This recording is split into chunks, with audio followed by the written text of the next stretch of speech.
I moved to my land for the solitude and space. A quiet retreat where the only traffic I had to worry about was the occasional deer wandering along the dirt path.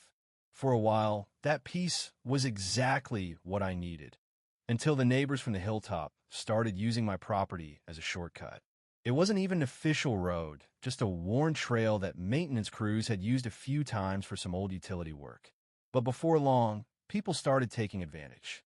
Soon enough, cars, trucks, and even golf carts were cutting through my land like it was a public park. The worst offender was Lynn. She was the head of the local homeowners association, and she drove through my field in her bright orange sports SUV as if she owned the place. One day, I flagged her down. "This is private property," I told her. "You and your neighbors need to stop using it as a shortcut." She barely rolled down her window, flicking her sunglasses up with a smug smile. "Oh, we've been driving through here for months now. A little late to change that, don't you think?" she said dismissively. "I don't think so," I replied. With a laugh, she asked, "What? Are you going to do something about it?" Then, without a second thought, she revved her engine and tore off, kicking up dust across my freshly planted grass. At first, I kept it civil. I posted a few no trespassing signs at the trailhead.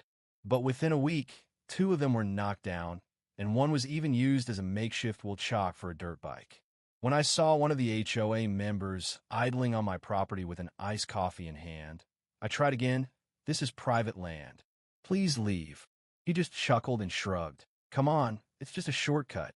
For them, maybe it was, but for me, this was my home, my work, and my peace. The constant tire marks were destroying the soil, scaring my animals, and my insurance agent warned me I could be held liable if someone got hurt on my property. That's when I realized that trying to reason with people who thought they were above the rules wasn't going to work. It was time to speak their language. Consequences. I started by testing a few ideas. I parked an old truck across the trail, thinking that might stop them. Lynn just drove right around it, through my orchard. Then, I strung up a plastic chain with bright flags. 2 days later, someone cut it down and tossed the pieces into the drainage ditch. I tried a motion-activated camera, but someone spray-painted the lens. I set up a few fake construction cones, and Lynn drove straight through them, waving at the camera like she owned it all. Finally, I made a call to my insurance guy and asked if I dig a trench across an unused portion of my land, clearly marked with signs, could I be liable if someone drives through it? He told me, as long as it's on your land and properly marked, you're within your rights. That was all I needed to hear. I waited for a rainy day and spent the morning digging. It wasn't deep, just enough to stop a low-clearance vehicle. 3 feet deep, 5 feet wide. I marked the edges with bright orange stakes and put up a sign that read, "Private property. Trespass at your own risk. Not a public road."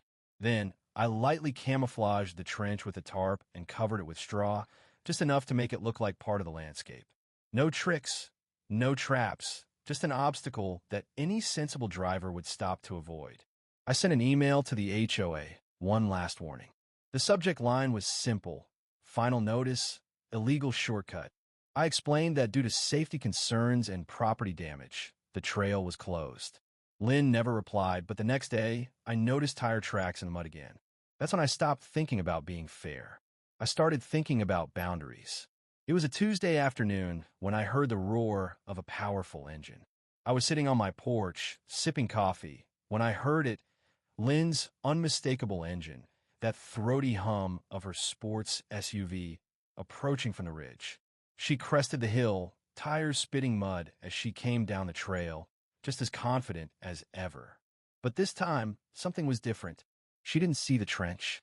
She hit it at full speed, around 25 miles per hour, and the front end of her SUV dropped hard. The back end bounced up, and the whole vehicle slammed down with a loud thud. She was stuck, angled awkwardly, and steam started rising from the engine. For a full 10 seconds, she didn't move. Then, the door flew open, and Lynn stepped out, staring in disbelief at the mess she'd gotten herself into. Her designer boots sunk into the mud as she stomped around the SUV, shouting into her phone. I stayed put, sipping my coffee. It took about 40 minutes for the tow truck to arrive. The driver took one look, whistled, and muttered, "This is going to cost a fortune." As they tried to lift the SUV out, I could hear the unmistakable crunch of metal on metal. The undercarriage scraped along the dirt, the exhaust pipes bent, and the suspension was ruined. The tow driver winced. Lynn just screamed at me, but I didn't care. This wasn't about revenge. It was about establishing boundaries, something she couldn't ignore or push her way through.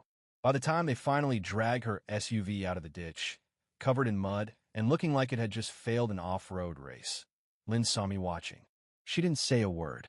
She just glared at me. I raised my coffee thermos and nodded. She turned away, furious, humiliated, and covered in the dirt of her own arrogance. The next day, I expected some kind of retaliation, maybe a lawsuit or some HOA complaints. But there was nothing. Silence. The kind of silence that presses in like pressure building up in a pipe. By Thursday, I received a thick envelope from the HOA.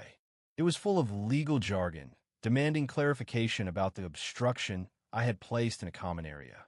I replied with a single sentence. The route in question is private property, never granted as an easement, and is clearly marked as closed. I attached photos, GPS data, boundary surveys, timestamps, my warning emails, and, of course, pictures of Lynn's SUV stuck in the trench. That reply must have struck a chord because by Monday, the HOA was completely silent. No more cars cutting through. The shortcut was done. As for Lynn, I'd occasionally see her taking the long way around, stuck in traffic just like everyone else. Word got around that the dealership refused to fix her SUV under warranty due to owner negligence. Rumor had it that repairs were going to cost her a fortune. She never apologized, never admitted she was wrong, but I didn't need her to. The silence, the end of the shortcut, that was enough.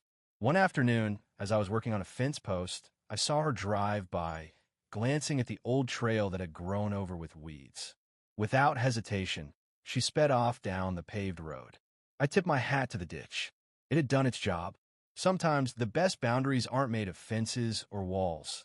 They're 3 feet deep, 5 feet wide, and dug with nothing but a shovel and a point to prove.